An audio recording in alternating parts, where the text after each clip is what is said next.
બગસરા શહેરમાં મુસ્લિમ સમાજ દ્વારા મામલતદારને રજૂઆત કરી. બગસરા મામલતદાર કચેરી ખાતે મુસ્લિમ સમાજ દ્વારા મતદાર યાદીમાં ફોર્મ નંબર 7 ને લઈ રજૂઆત કરાઈ. અમરેલી બગસરા શહેરમાં મુસ્લિમ સમાજ દ્વારા મામલતદારને રજૂઆત કરાઈ હતી. બગસરા મામલતદાર કચેરી ખાતે મુસ્લિમ સમાજ દ્વારા મતદાર યાદીમાં ફોર્મ નંબર 7 ને લઈને રજૂઆત કરાઈ હતી. ફોર્મ નંબર 7 માં થયેલ ખોટી અરજીથી મતદારોમાં રોષ ફેલાયો છે.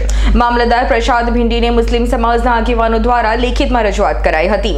મતદાનથી વંચિત ન રહે અને તેને લઈ મુસ્લિમ સમાજના આગેવાનો મામલતદાર કચેરી ખાતે પહોંચી અને રજૂઆત કરી હતી.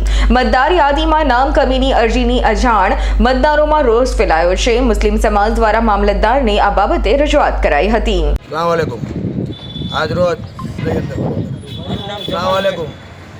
આજરોજ બગસરા સમસ્ત મુસ્લિમ સમાજ દ્વારા જે આ ફોર્મ નંબર 7ની અરજીઓ જે ખોટી ભાજપના લુખ્ખા તત્વો દ્વારા કરવામાં આવેલ છે તેના વિરોધમાં આજરોજ મામલતદારશ્રીને રજૂઆત કરવા આવેલ અને કીધેલું કે સાહેબ જે આ 7 નંબરના ફોર્મની યાદી કરી અને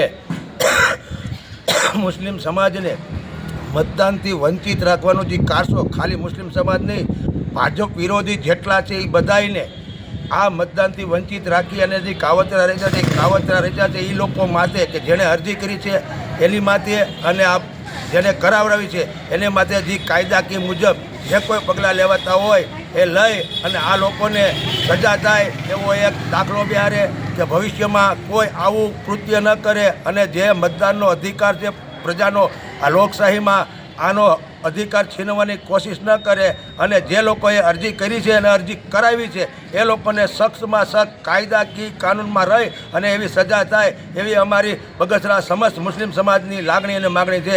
જય હિન્દ, જય ભારત. અશોક મણવરનો રિપોર્ટ, S9 ન્યૂઝ, અમરેલી. અમારી તમામ માહિતીથી અપડેટ રહેવા માટે જોડાયેલા રહો S9 ન્યૂઝ સાથે.